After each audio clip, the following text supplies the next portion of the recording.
দর্শক আমন্ত্রণ রাতের বাংলাদেশের আয়োজনে শুরুতেই জানাচ্ছি শিরোনামগুলো। শেষ দিনের ডাকসুতে অভিযোগ পাল্টা অভিযোগে জমজমাট প্রচারণা।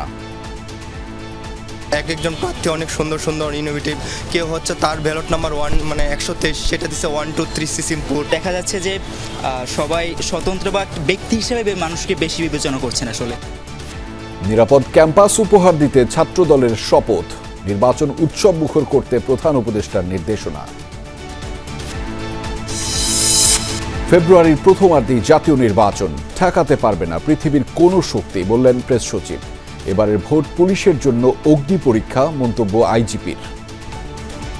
কিভাবে চাপের মধ্যেও নিরপেক্ষ থাকা যায়, মানুষের আস্থা অর্জন ও নিরাপদ পরিবেশ তৈরি করা যায়। নির্বাচন যে করেই হোক ফেব্রুয়ারির প্রথমার্ধের মধ্যে নির্বাচন হবে।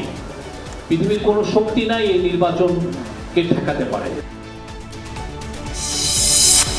জাতীয় নির্বাচন নিয়ে কোনো শঙ্কা দেখছে না বিএনপি, বললেন মির্জা ফখরুল। তারেক রহমান এলে অর্ধেক প্রচারণার কাজই হয়ে যাবে, মন্তব্য সালাউদ্দিন আহমদের। ভোলায় মাদ্রাসা শিক্ষক হত্যার ঘটনায় মামলা হয়নি এখনো। বগুড়ায় ফিলিং স্টেশনে কর্মচারীর হাতে ক্যাশিয়ার খুন, মূল অভিযুক্ত গ্রেফতার। ঢাকা দক্ষিণ সিটির ড্রাইভার থেকে কর্মকর্তা, দুদকের হাতে সবার দুর্নীতির তথ্য। ছাগলকাণ্ডে আলোচিত মতিউরকে অনৈতিক সুবিধা দেওয়ায় 11 পুলিশ সাময়িক বরখাস্ত। 16 বছর পর প্রাথমিকে বৃত্তি পরীক্ষার সিদ্ধান্ত, স্কুলে ছুটি কমানোর কথা ভাবছে সরকার। অক্টোবরের মধ্যে 150 উপজেলায় চালু হবে মিড ডে মিল। গণমাধ্যমের উন্নয়নে তথ্য মন্ত্রণালয়কে নেতৃত্ব দেওয়ার আহ্বান বিজেসি নেতৃবৃন্দের। গোষ্ঠী স্বার্থের সাথে রাষ্ট্রের স্বার্থ একীভূত হলেই দায়িত্ব নেবে মন্ত্রণালয়, বললেন উপদেষ্টা। যে পরিবর্তন চান, এই পরিবর্তন কাগজে কলমে যতটুকুন করে দেওয়া যায় অন্তর্বর্তী সরকার সেটা করার জন্যই এই কমিটিটা গঠন করেছে। এক ধরনের আতঙ্ক, এক ধরনের ক্ষোভ বিক্ষোভ এগুলোর ক্ষেত্রে হচ্ছে যে অনলাইনে যারা আছেন তাদের আরো দায়িত্বশীল আচরণ আমাদের দরকার। বাংলাদেশের রাজনীতির অন্যতম পুরোধা বদরুদ্দিন উমরের বিদায়। কেন্দ্রীয় শহীদ মিনারে কাল সর্বস্তরের শ্রদ্ধা। অপূরণীয় ক্ষতি হল, বলছেন বিশিষ্টজনেরা।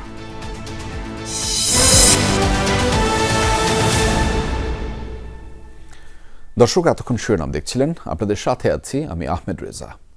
এবার জানাচ্ছি বিস্তারিত। কয়েক ঘন্টার মধ্যেই শেষ হচ্ছে ঢাকা বিশ্ববিদ্যালয় কেন্দ্রীয় ছাত্র সংসদ ডাকসু ও হল সংসদ নির্বাচনের প্রচারণা। প্রার্থীরা ঘুরে ঘুরে দিচ্ছেন নিজেদের ইশতেহার, ভোটাররাও জানাচ্ছেন প্রত্যাশার কথা। এদিকে প্রচারণার শেষ দিনেও ছিল পাল্টাপাল্টি অভিযোগ। সহকর্মী আল আমিন হক অহন জানাচ্ছেন বিস্তারিত। এসব ভোটারদের হাতে প্রার্থীদের প্রচারপত্র যেন আটছেই না। আটবেই বা কিভাবে? 28 পদের জন্য লড়ছেন 470 জন। শেষ দিনের প্রচারণায় সবার কাছেই পৌঁছাতে চেয়েছেন সবাই, তাই 2 হাত ধরে শিক্ষার্থীরা লিফলেট নিয়ে জানিয়েছেন শুভকামনা। একজন প্রার্থী অনেক সুন্দর সুন্দর ইনোভেটিভ, কেউ হচ্ছে তার ব্যালট নাম্বার 123 সেটা দিচ্ছে 123 সিসিমপুর। দেখা যাচ্ছে যে সবাই স্বতন্ত্র বা ব্যক্তি হিসেবে মানুষকে বেশি বিবেচনা করছেন। আসলে রোববার বেলা 1টার দিকে বটতলায় ছাত্রদল মনোনীত সব পর্যায়ের প্রার্থীরা পড়েন শপথ। শুরু হয় জাতীয় সঙ্গীতের মধ্য দিয়ে।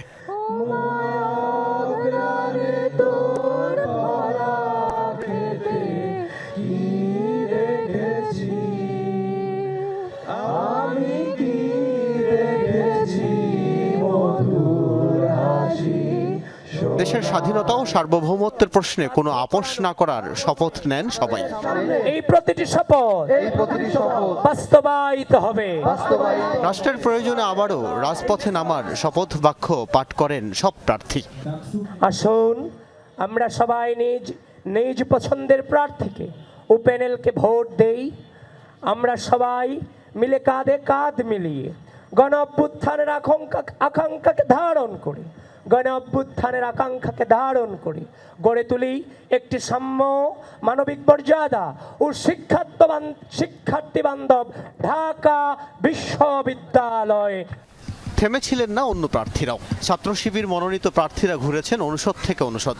অভিযোগ করেছেন একটি দলের নেতারা ফোন করে শিক্ষার্থীদের তাদের প্যানেলে ভোট দেওয়ার চাপ দিচ্ছেন। ব্যালটের মাধ্যমে এর জবাব দেওয়ার আহ্বান জানান তারা। আপনাদেরকে যারাই ফোন দেখ, যত ধরনের হুমকি দেখ, আপনারা নির্ভয়ে সেটা আমাদেরকে বলবেন এবং যারা এই ধরনের হুমকি দিচ্ছে তাদের বিরুদ্ধে আপনারা 9 তারিখ আপনাদের অবস্থান জারি রাখবেন। আর আমি বিশ্বাস করি ঢাকা বিশ্ববিদ্যালয়ের শিক্ষার্থীরা সবসময় সত্যের পক্ষে ছিল, সবসময় সততার পক্ষে ছিল। সার্বিক বিষয় নিয়ে মধুর ক্যান্টিনে সংবাদ সম্মেলন করে বাম সংগঠনের প্যানেল প্রতিরোধ পর্ষদ। দাবি করা হয় স্বাধীনতা বিরোধীরা একটি পদেও জিতবে না। ক্ষোভ জানানো হয় নির্বাচন কমিশনের প্রতিও। আমরা আহ্বান জানাতে চাই আমাদের অনাবাসিক ভাই বন্ধুদের প্রতি, আপনারা যাকে খুশি তাকে ভোট দিন, কিন্তু 9 তারিখ প্লিজ প্লিজ ভোট দিতে আসুন। আপনারা ভোট দিতে আসলে গোটা ইকুয়েশন বদলায় যাবে। এখানে যত সমীকরণ হচ্ছে এই সমীকরণগুলো কিচ্ছু দাঁড়াবে না। এখানে স্বাধীনতা বিরোধীরা একটা পোস্টেও জিতে আসতে পারবে না। এরপরেই সংবাদ সম্মেলন করে কমিশন। জানানো হয় প্রথমবারের মতো ডাকসুতে ব্রেইল পদ্ধতিতে ভোট দেওয়ার সুযোগ পাবে দৃষ্টি সমস্যায় আক্রান্ত 30 ভোটার। এই প্রথমবারের মতো এবং তার ব্যক্তিগত গোপনীয়তা রক্ষা করে ব্রেইল পদ্ধতিতে ভোট দিতে সক্ষম হবে। জাল ভোট ঠেকাতে থাকবে কয়েক স্তরের যাচাই বাছাই। তাই কোনো গুজবে কান না দেওয়ার পরামর্শ কমিশনের। গুজব একটা মারাত্মক সামাজিক ব্যাধি। কোনো ঘটনা ঘটে নাই, কিন্তু চতুর্দিকে গুজব রটে যাচ্ছে। তা আমরা এই বিষয়ে আমাদের প্রিয় ছাত্রছাত্রী এবং অংশীজনদেরকে আমরা অনুরোধ করব, আপনারা গুজবে কান না দিয়ে আমাদের রিটার্নিং অফিসারদের যে অফিস আছে সেখানে আসতে পারেন। ভোটের দিন মঙ্গলবার সিলগালা থাকবে ঢাকা বিশ্ববিদ্যালয়ের সব পথ। বৈধ পাস ছাড়া কেউই ক্যাম্পাসে ঢুকতে পারবেন না। আল আমিন হক, যমুনা নিউজ, ঢাকা। ডাকসু নির্বাচনের প্রচারণার শেষ দিনের আরও খবর জানাতে ঢাকা বিশ্ববিদ্যালয়ে এলাকা থেকে আমাদের সাথে যুক্ত রয়েছেন সহকর্মী আরিফুর রহমান সবুজ। তার মাধ্যমে জানাবো সেখানকার সবশেষ তথ্যগুলো। সবুজ, একটু জানতে চাই, প্রচারণার সময় তো শেষ হয়ে যাচ্ছে, আর 1 ঘন্টা মিলিয়ে সময় রয়েছে। সব মিলিয়ে কেমন হতে যাচ্ছে ভোটযুদ্ধ? নিশ্চয়ই একদম শেষ মুহূর্তে প্রার্থী কিংবা ভোটারদের সাথে আপনার কথা হয়েছে। হ্যাঁ রেজা, একেবারেই শেষ সময় 13 দিনের প্রচারণার এবং আর মাত্র 1 ঘন্টা হাতে সময় রয়েছে। এর মধ্যে সর্বোচ্চ চেষ্টাটা, যেহেতু প্রার্থীরা প্রথম থেকেই চেষ্টা করছেন প্রত্যেকটি প্রার্থীর কাছে গিয়ে তাদের যে মেসেজটি, সেই বার্তাটি আসলে পৌঁছানোর চেষ্টা করছেন এবং এই চেষ্টাটি শেষ মিনিট পর্যন্ত আসলে প্রার্থীরা করে যাচ্ছেন। যেহেতু 40,000 ভোটার, আবাসিক যারা শিক্ষার্থী তাদের পাশাপাশি অনাবাসিক যারা শিক্ষার্থী রয়েছে, সেই শিক্ষার্থীদের কাছে পৌঁছানোর জায়গাটিও আসলে বেশ চ্যালেঞ্জের ছিল প্রার্থীদের কাছে এবং শেষ মুহূর্ত পর্যন্ত সেই চেষ্টাটি আসলে নানা মাধ্যমে একেবারে সশরীরে গিয়ে যেমন চেষ্টা করেছেন, নানা মাধ্যম অর্থাৎ সামাজিক যোগাযোগ মাধ্যম সহ নানাভাবেই আসলে সেই চেষ্টাটি হয়েছে এবং সেটি তারা বলছেন যে এইবার যেভাবে এত সংখ্যক প্রার্থী, এত সংখ্যক শিক্ষার্থীদের মধ্যে যেহেতু একক কোনো ছাত্র সংগঠনের এবার তেমন কোনো আধিপত্য নেই, সেই কারণে সবারই মধ্যেই এক ধরনের উৎসব মুখর একটি পরিবেশ বিরাজ করছিল। সেই কারণে তারা বলছেন যে এইবারের যে ভোটটি শেষ মুহূর্ত পর্যন্ত জমজমাট, কোনো ধরনের সহিংসতা ছাড়া, কোনো ধরনের অস্থিতিশীল পরিবেশ ছাড়া এখন পর্যন্ত পাল্টাপাল্টি গত 13 দিনের যে প্রচারণা হয়েছে সেখানে পাল্টাপাল্টি নানা অভিযোগ ছিল। তারপরেও শেষ পর্যন্ত প্রচারণার শেষ দিন পর্যন্ত আসলে শান্তিপূর্ণ পরিবেশ বজায় ছিল। সেক্ষেত্রে প্রার্থীরা বলছেন যে এবারে ভোটারের যে উপস্থিতি, সেই ভোটারের উপস্থিতি অনেক বেশি হবে এবং সেক্ষেত্রে যত বেশি ভোটার ভোট দিবেন সেক্ষেত্রে ভোটের যে ইকুয়েশন, প্রার্থীদের জেতার যে ইকুয়েশন, সেই ইকুয়েশনটি অনেকটা জটিল হবে এবং প্রশাসনও তাদের পক্ষ থেকে সর্বোচ্চ চেষ্টা করছেন। ভোটের যে কেন্দ্রগুলো রয়েছে সেই কেন্দ্রগুলো প্রস্তুতির কাজ চলছে এবং প্রশাসন বা নির্বাচন কমিশন তারা যেটি বলছে যে শেষ পর্যন্ত, এখন পর্যন্ত যে পরিবেশটি আছে ভোটের দিন পর্যন্ত এবং ফলাফল প্রকাশের পরও আসলে এই শান্তিপূর্ণ এবং অসহিংস যে অবস্থান, সেই অবস্থান সেটি আসলে বিরাজ থাকবে এবং সেটার জন্য আসলে বিভিন্ন ধরনের নিরাপত্তা ব্যবস্থাও জোরদার করা হচ্ছে। ধন্যবাদ। আর সবুজ, আপনার মাধ্যমে সেই ব্যবস্থার কথাই জানছিলাম। ডাকসু নির্বাচন যেন উৎসব মুখর হয় সে ব্যাপারে নির্দেশনা দিয়েছেন প্রধান উপদেষ্টা ডক্টর মোহাম্মদ ইউনূস। জানিয়েছেন প্রধান উপদেষ্টার প্রেস সচিব শফিকুল আলম। বিকেলে ফরেন সার্ভিস একাডেমিতে সংবাদ সম্মেলনে কথা জানিয়েছেন তিনি।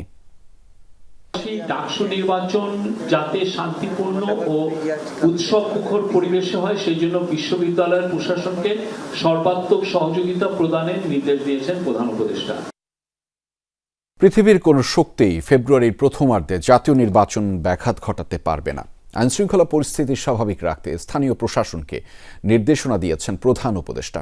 ব্রিফিংয়ে কথা জানিয়েছেন প্রেস সচিব শফিকুল আলম। তিনি বলেন, ঝটিকা মিছিল ঠেকাতে আইনশৃঙ্খলা বাহিনীকে কঠোর নির্দেশ দেওয়া হয়েছে। এদিকে রাজবাড়ীতে গ্রেফতার 7 জনের মধ্যে 2 জন আওয়ামী লীগ সদস্য বলে জানিয়েছেন উপপ্রেস সচিব। নানা ইস্যুতে বিক্ষোভ থেকে সহিংসতার ঘটনা এবং নির্বাচনের আগে মাঠ পর্যায়ে আইন শৃঙ্খলা পরিস্থিতি নিয়ে প্রধান উপদেষ্টার বাসভবন যমুনায় জরুরি বৈঠক হয়েছে। এতে অংশ নেন 10 জন উপদেষ্টা, পুলিশ প্রধান ও ঊর্ধ্বতন সামরিক কর্মকর্তারা।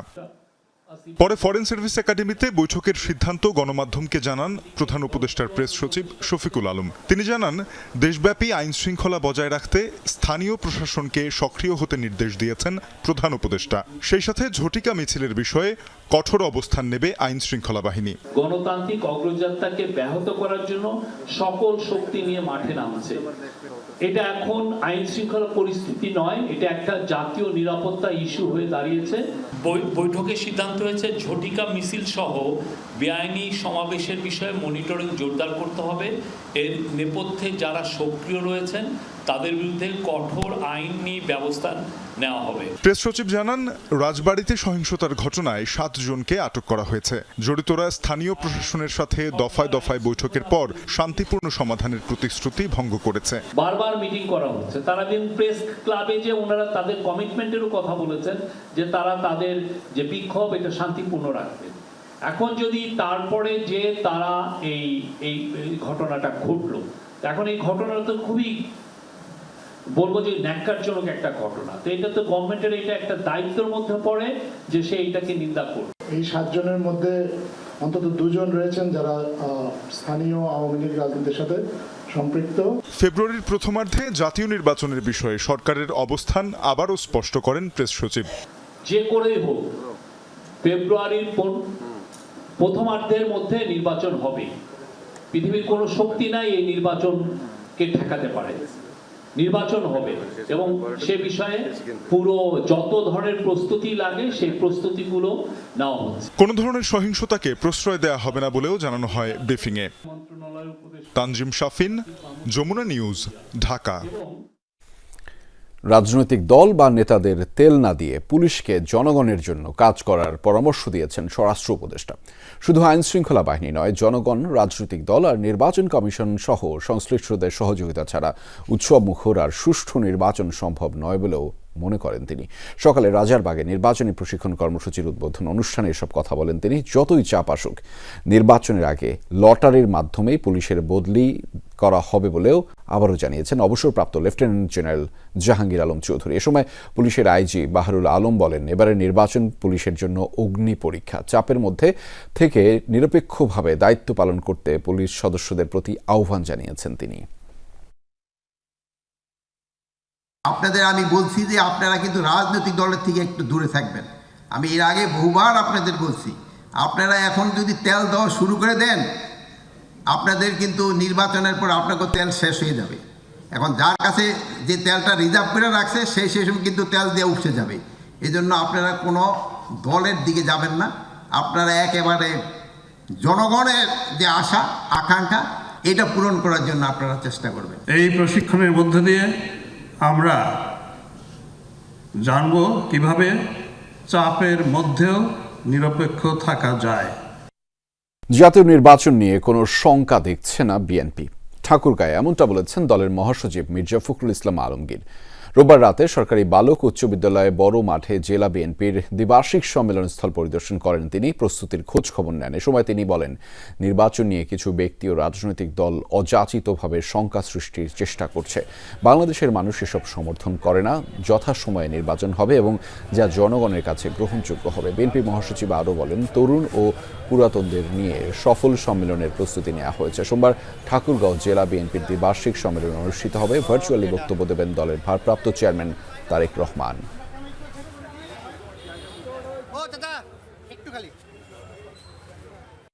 আমরা জাতীয় নির্বাচনে কোনো সংখ্যা দেখি না, তবে আমরা একটু উদ্বিগ্ন যে কিছু কিছু সংখ্যক ব্যক্তি অথবা রাজনৈতিক দল তারা অযথা অযাচিতভাবে এই সংখ্যা সৃষ্টি করবার চেষ্টা করছেন। যথাসময়ে নির্বাচন অনুষ্ঠিত হবে। দেশে নির্বাচনের আবহ চলছে, দ্রুতই দেশে ফিরবেন তারেক রহমান। এতে নির্বাচনের প্রচারের অর্ধেক কাজ হয়ে যাবে বলে মন্তব্য করেছেন বিএনপির স্থায়ী কমিটির সদস্য সালাউদ্দিন আহমদ। বিকেলে রাজধানীতে এক আলোচনা সভায় তিনি এসব কথা বলেছেন। বিএনপির প্রতিষ্ঠা বার্ষিকী উপলক্ষে ডিপ্লোমা ইঞ্জিনিয়ার্স ইনস্টিটিউটে জাতীয়তাবাদী আয়কর আইনজীবী ফোরামের আলোচনা সভা। এতে বিএনপির স্থায়ী কমিটির সদস্য সালাউদ্দিন আহমদ বলেন, নির্বাচনের পথে কাঁটা বিছিয়ে লাভ নেই, দ্রুতই দেশে ফিরবেন তারেক রহমান। 2026-এর ফেব্রুয়ারির প্রথমার্ধে রমজান শুরু হওয়ার সপ্তাহখানেক আগে অথবা তারও আগে বাংলাদেশে জাতীয় সংসদ নির্বাচন অনুষ্ঠান হবে। যারাই বিভিন্ন রকম বিভ্রান্তিমূলক বক্তব্যের মধ্যে দিয়ে বিভ্রান্তি সৃষ্টি করার চেষ্টা করছে, তাদের সকলের উদ্দেশ্যে নসিহত হচ্ছে, আমরা এখন নির্বাচনে আবহের মধ্যে আছি। সারা দেশে নির্বাচনে আমেজ সৃষ্টি হয়েছে। অতি শিগগির আমাদের নেতা জনাব তারেক রহমান বাংলাদেশে প্রত্যাবর্তন করবেন। তিনি বলেন, গণপ্রতিনিধিত্ব আদেশ নিয়ে কিছু বিষয় অমূলক মনে হয়েছে। প্রতীক সংক্রান্ত নতুন প্রস্তাবে ছোট দলগুলো ক্ষতিগ্রস্ত হবে। 2 বা ততোধিক রাজনৈতিক দল যদি জোট করে নির্বাচনে, সেই সময় সেই দলের প্রতীক তাকে নিতে হবে বাধ্যতামূলকভাবে। তাহলে ক্ষুদ্র দলগুলো, ছোট ছোট দলগুলো জোট করবে কেন? তারা তো জোট করবে এটা বৃহৎ দলের সাথে জোট করে যাতে তারা জিততে পারে কয়েকটি আসনে। যদি তাকে তার মার্কা নিয়ে ইলেকশন করতে হয়, তাহলে সেটা তারা জোট করতে চাইবে না। তো এটা তো আমাদের সাথে আলোচনা হয়নি কোনো পর্যায়ে। সালাউদ্দিন আহমদ জানান, সাংবিধানিক সংস্কারের বিষয়ে যদি আলাপ আলোচনায় সম্মত হয় বিএনপি, তাহলে তা সংসদের মাধ্যমে বাস্তবায়ন করা হবে। এর বাইরে অন্য সংস্কারগুলো এখনই বাস্তবায়ন করা যায়। আমরা এখন কেন ধারাবাহিকতা পূর্ণ করতে যাব? কি উদ্দেশ্যে? অবশ্যই না। তো সুতরাং সবারই শুভবুদ্ধির উদয় হোক। হাসান মিসবা, যমুনা নিউজ, ঢাকা। ভোলায় মাদ্রাসা শিক্ষক আমিনুল হক নোমানী হত্যার ঘটনায় মামলা হয়নি, এখনো আটকও হয়নি কেউ। তদন্তের পরেই হত্যাকাণ্ডের রহস্য উদ্ঘাটন হবে বলছে পুলিশ। জানাজা শেষে পারিবারিক কবরস্থানে দাফন করা হয়েছে তাকে। এদিকে বগুড়ায় ফিলিং স্টেশন কর্মচারী ইকবাল হোসেনকে হত্যার ঘটনায় অভিযুক্ত রতনকে আটক করেছে পুলিশ। নারায়ণগঞ্জে ছিনতাইকারী সন্দেহে মানসিক প্রতিবন্ধী যুবককে পিটিয়ে হত্যার ঘটনায় জিজ্ঞাসাবাদের জন্য আটক করা হয়েছে 10 জনকে।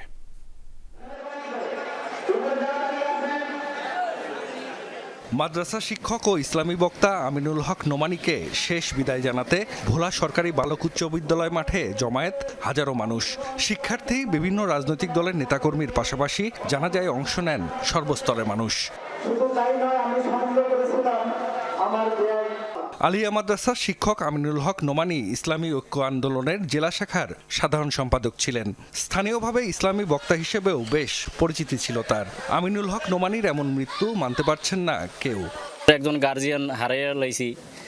আমাদের এই মামায় আমাদের অর্ধ এলাকায় সব সময় ভালো চাইছে। কেন যে কি কোথেকে কি হইলো, আমরা এলাকাবাসী আজকে সবাই আমরা হতবাক। স্বজনরা জানান, শুক্রবার তার স্ত্রী সন্তানদের নিয়ে বাবার বাড়ি যাওয়ায় বাসায় একাই ছিলেন নোমানী। রাতে চিৎকার শুনে ছুটে আসেন প্রতিবেশীরা। ঘরের মধ্যে রক্তাক্ত অবস্থায় দেখতে পান নোমানীকে। হাসপাতালে নেয়ার পথেই মারা যান তিনি। হুজুরে 1 মিনিট পরে জিহ্বাটার একটু লাড়া দিছে, লাড়া দিয়া একদম শরীরটা শীতল হয়ে গেছে। কে বা কারা কি কারণে নোমানীকে হত্যা করেছে সে সম্পর্কে এখনো নিশ্চিত নয় পুলিশ। ডিবি আমাদের সহযোগিতা করতেছে। আমরা তদন্ত সাপেক্ষে যারা দোষী তাদেরকে আমরা শনাক্ত করব। বগুড়া শহরের শতাব্দী ফিলিং স্টেশনের কাউন্টারের ভেতর থেকে হিসাবরক্ষক ইকবাল হোসেনের মরদেহ উদ্ধারের ঘটনায় মূল অভিযুক্ত রতনকে গাজীপুর থেকে আটক করেছে গোয়েন্দা পুলিশ। সিসি ক্যামেরার ফুটেজ বিশ্লেষণ ও তথ্য প্রযুক্তির সহায়তায় তাকে আটক করা হয়। পুলিশ জানায়, প্রাথমিক জিজ্ঞাসাবাদে হত্যার কথা স্বীকার করেছে ফিলিং স্টেশনের কর্মী রতন। পাম্প থেকে তেল চুরির মিথ্যা অপবাদ দেওয়ার জেরেই এই হত্যাকাণ্ড বলে দাবি করেছে সে। এদিকে একমাত্র উপার্জনক্ষম ব্যক্তিকে হারিয়ে দিশেহারা ইকবালের পরিবার। আমি এখনই খবর পেয়ে আসলাম যে এই পাম্পে নাকি কে যেন মার্ডার হয়েছে। আমি সেই খবর শুনে আসে দেখি যে আমারই সম্বন্ধে মারছে। ইকবাল নামের 24-25 বছর বয়সে সিরাজগঞ্জ বাড়ির ছেলে, ক্যাশিয়ার হিসেবে কাজ করে আসছে। সংবাদ পাই যে তার লাশ সেই শতাব্দী ফিলিং স্টেশনের ক্যাশিয়ার যে রুমটা আছে সেখানে পড়ে আছে। এদিকে ছিনতাইকারী সন্দেহে নারায়ণগঞ্জের সিদ্ধিরগঞ্জে মানসিক প্রতিবন্ধী যুবককে পিটিয়ে হত্যার ঘটনায় জিজ্ঞাসাবাদের জন্য 10 জনকে আটক করেছে পুলিশ। জাহিদ হাসান, যমুনা নিউজ। ঢাকা দক্ষিণ সিটি কর্পোরেশনের 5 কোটি টাকার জ্বালানি তেল খরচে অনিয়মের প্রাথমিক সত্যতা পেয়েছে দুদক। গত মে-জুন মাসে 40 দিন নগর ভবনের কার্যক্রম বন্ধ থাকলেও এমন খরচের বিষয়ে সদুত্তর দিতে পারেনি পরিবহন বিভাগ। তদন্তকারীরা জানিয়েছেন, ড্রাইভার থেকে ঊর্ধ্বতন কর্মকর্তা পর্যন্ত দুর্নীতিতে জড়িত। গত মে ও জুন মাসে 40 দিন বন্ধ ছিল ঢাকা দক্ষিণ সিটি কর্পোরেশনের কার্যক্রম। ওই সময় বিএনপি নেতা ইশরাক হোসেনকে মেয়রের দায়িত্ব বুঝিয়ে দেওয়ার দাবিতে আন্দোলন চলছিল। দুদকে আসা অভিযোগে বলা হয়, তখন অনেক কর্মকর্তা অফিসে না থাকলেও তাদের জন্য বরাদ্দ করা গাড়ির বিপরীতে প্রতিদিন 14 থেকে 15 লিটার তেল খরচ দেখানো হয়েছে। প্রতি মাসের মতো তখনও জ্বালানি খাতে খরচ দেখানো হয়েছে প্রায় 5 কোটি টাকা। দুর্নীতির অভিযোগে রোববার দুদকের পক্ষ থেকে অভিযান চালানো হয় নগর ভবনে। নথিপত্র জব্দ আর ড্রাইভারদের জিজ্ঞাসাবাদে মেলে জ্বালানি বিলে অনিয়মের প্রাথমিক সত্যতা। বিলটা যখন প্রাথমিকভাবে জমা দেওয়া হয়, সাবমিট করা হয়, তখন পরিবহন কর্মকর্তারা সেটা অনুমোদন করেন। এইভাবে হচ্ছে ব্যাপারটা মানে স্তর বাই স্তর অথবা যেটা বলেন উপর পর্যন্ত সেটা নোটশিট পর্যন্ত অনুমোদন হয়ে দেন হচ্ছে বিলটা পাস হয়। তো প্রাথমিকভাবে মনে হচ্ছে যে এখানে ড্রাইভার থেকে শুরু করে উপর ঊর্ধ্বতন যারা এখানে রয়েছেন সংশ্লিষ্ট কর্মকর্তা সবারই একটা যোগসাজশ রয়েছে বলে প্রাথমিক মনে হয়। অভিযানকালে পরিবহন শাখার মহাব্যবস্থাপককে পাওয়া যায়নি। তবে সহকারী ব্যবস্থাপক জানান, গড় মিলের কারণ জানাতে পারবেন কেবল ঊর্ধ্বতন কর্তৃপক্ষ। দুদক আসছে আমাদের এখানে নথিপত্র যাচাই করতেছেন, নথিপত্র যাচাইয়ের পরে এই বিষয়ে কমার্স করা হবে। আমরা তো দেখলাম যে প্রাথমিকভাবে চালকরা ভালো করে বলতে পারছিল না যে কেন সে গড় একটা বিল লিখেই গেছে, মানে এই এত লিটার তেল গড় লিখে গেছে প্রতিদিন 14 থেকে 16 লিটার। এটা আসলে আমাদের সংশ্লিষ্ট কর্মকর্তা যারা গাড়ি ইউজ করেন, স্যাররা আপনার জ্বালানি ইস্যু করেন, এটা স্যারদের বক্তব্যটা সবচেয়ে জরুরি আর কি। দুদকের টিম জানায়, জব্দ করা নথি বিশ্লেষণ করে কমিশনে প্রতিবেদন দাখিল করা হবে। এর ভিত্তিতেই নেওয়া হবে পরবর্তী পদক্ষেপ। 11 থেকে আপনি এখানে বাসায় দিলেন, বাসা থেকে এখানে আসছেন, কত হয় এটা কিলো? 16 লিটার আপনার 80 কিলো যায়, আপনার এখানে 10 কিলো হবে না। রাব্বি সিদ্দিকী, যমুনা নিউজ, ঢাকা। এনবিআরের সাবেক সদস্য ছাগলকাণ্ডে আলোচিত মতিউর রহমানকে কারাগার থেকে আদালতে আনা নেয়ার সময়ে অনৈতিক সুবিধা দেওয়ার অভিযোগে বাহিনীর 11 সদস্যকে সাময়িক বরখাস্ত করেছে কিশোরগঞ্জ জেলা পুলিশ। ঘটনা তদন্তে গঠিত 3 সদস্যের কমিটি ঘটনার সত্যতা পেয়েছে বলেও জানিয়েছেন তদন্ত কর্মকর্তা।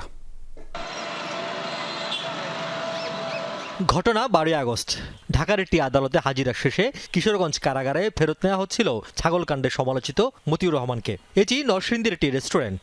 ভিডিও বলছে, বিকেল 5টার খানিক পরে এখানে প্রবেশ করেন মতিউর, যেখানে আগে থেকে টি শার্ট পরিহিত এক ব্যক্তি তাঁর অপেক্ষায় ছিলেন। দুজনকে একই কক্ষে দিয়ে খাবার খেতে শুরু করেন পুলিশ সদস্যরা। ঘণ্টা খানেক পর একসঙ্গে বেরিয়ে আসেন দুজন। এ সময় বেশ ফুরফুরে মেজাজে দেখা যায় মতিউর রহমানকে। পুরো সময় হাতকড়াবিহীন ছিলেন এনবিআরের সাবেক এই কর্মকর্তা।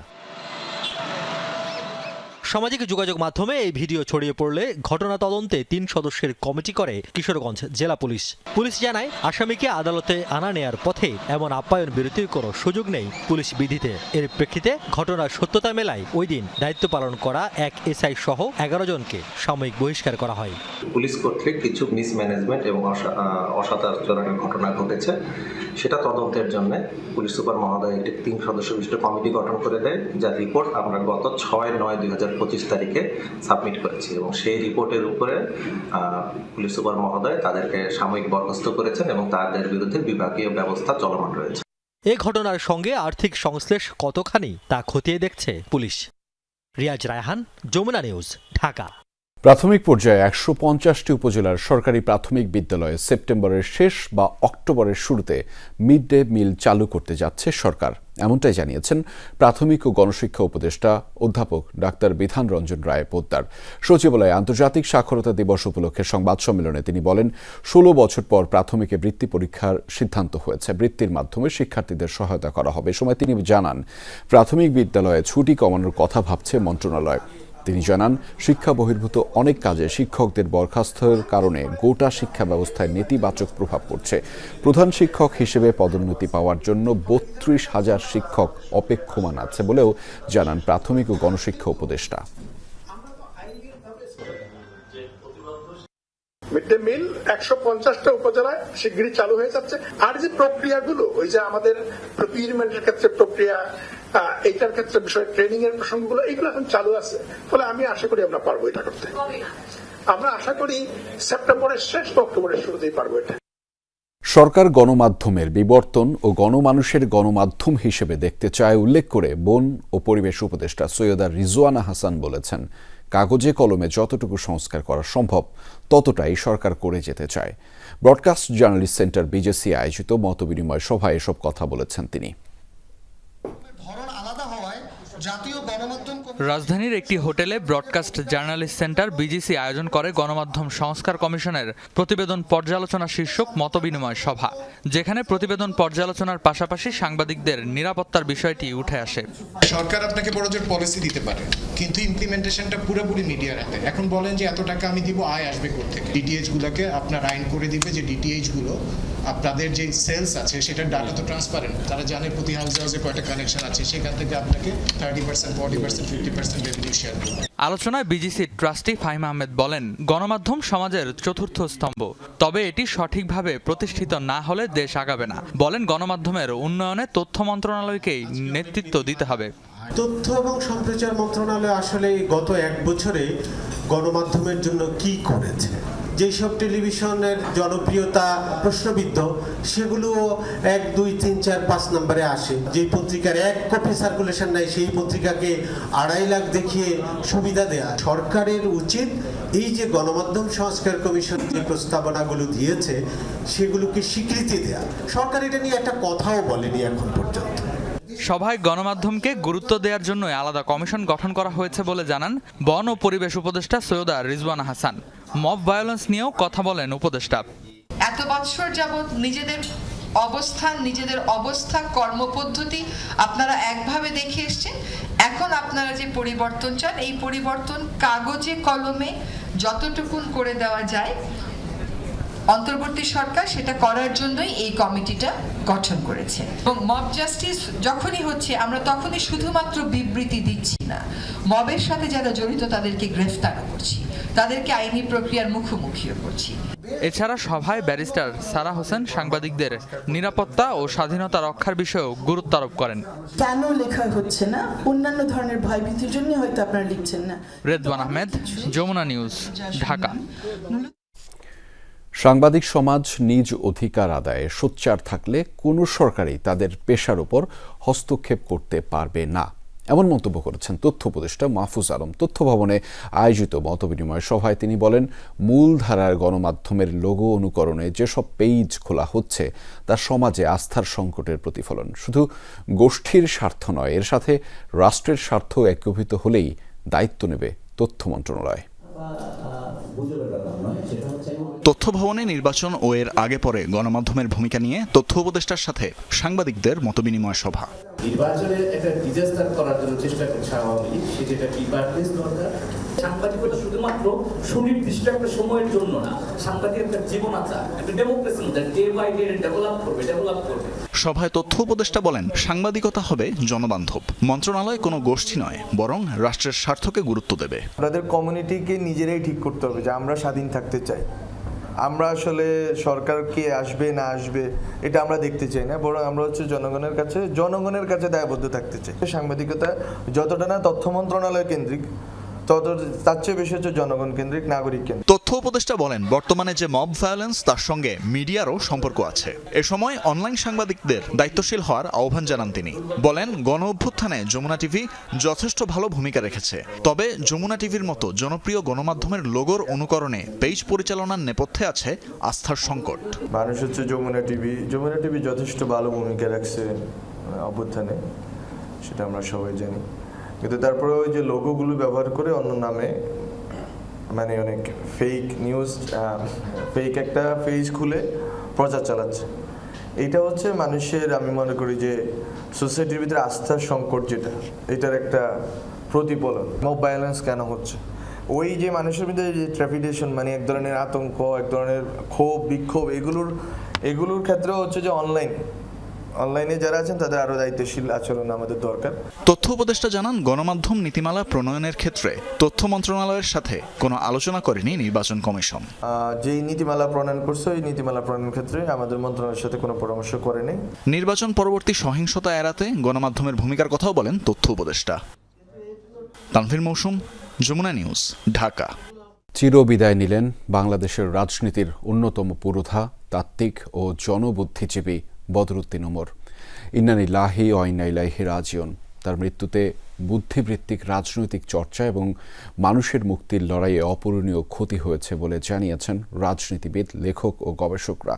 শোক জানিয়েছেন প্রধান উপদেষ্টা ডক্টর মোহাম্মদ ইউনূস, বিএনপির ভারপ্রাপ্ত চেয়ারম্যান তারেক রহমান সহ রাজনৈতিক নেতারা। বদরুদ্দিন উমর ছিলেন বাংলাদেশের বামপন্থী রাজনীতির মহিরুহ। এক জীবনে শিক্ষকতা, গবেষণা, লেখালেখি থেকে রাজনীতির মাঠ, সব ক্ষেত্রেই ছিল মার্ক্সবাদী এই তাত্ত্বিকের সদম্ভ বিচরণ। আর এই যাত্রায় কখনো ক্ষমতার সাথে আপোষ করেননি, ফিরিয়ে দিয়েছেন স্বাধীনতা সহ বেশ কয়েকটি জাতীয় পুরস্কার। আজন্ম কথা বলেছেন কৃষক শ্রমিকের পক্ষে। মানুষ যে হাত পেটা খেয়ে আছে, একদিন খেয়ে আছে বা যা খাচ্ছে তার মধ্যে পুষ্টি বলে কিছু নাই। প্রতিবাদী এই বামপন্থী রাজনীতিবিদ 94 বছর বয়সে শেষ নিঃশ্বাস ত্যাগ করেন রবিবার সকাল 10:05। স্বজন ও রাজনৈতিক সহকর্মীরা জানান, 1 মাস ধরেই অসুস্থ ছিলেন তিনি। উনি আমাদের সবচেয়ে বয়স্ক লোক ছিলেন, আমাদের পরিবারে এখন যারা আছেন পুরো পরিবারের পুরো তো উনি আমাদের জন্য তো একটা বটগাছ ছিলেন, সেই বটগাছ চলে গেল।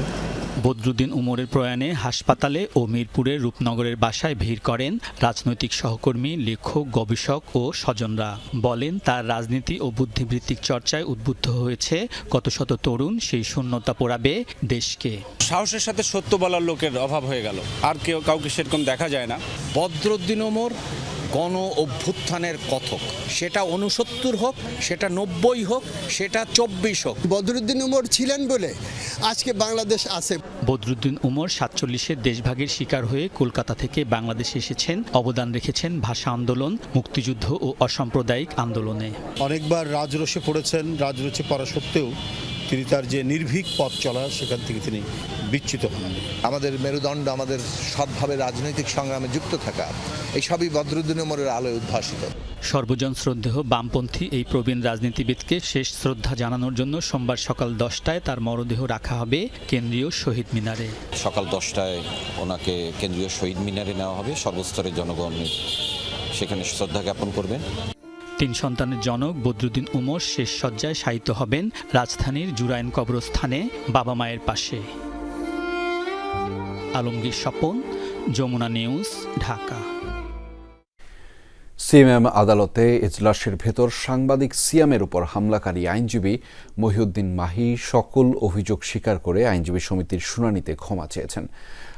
আদেশ 11 সেপ্টেম্বর। এদিকে সাংবাদিক আসিফ মোহাম্মদ সিয়ামকে মারধরের ঘটনায় মানববন্ধন করেছেন গণমাধ্যম করে। রবিবার সকালে কারওয়ান বাজারের সার্ক ফোয়ারের সামনে এই মানববন্ধন অনুষ্ঠিত হয়। সাংবাদিক নির্যাতনের ঘটনা ন্যাক্কারজনক উল্লেখ করে উপস্থিত সাংবাদিকরা বলেন, ম্যাজিস্ট্রেটের সামনে সাংবাদিক আক্রান্ত হলেও নেওয়া হয়নি কোনো ধরনের ব্যবস্থা। দায়ী আইনজীবীর বিরুদ্ধে ব্যবস্থা নেবার দাবি তোলা হয় এ সময়।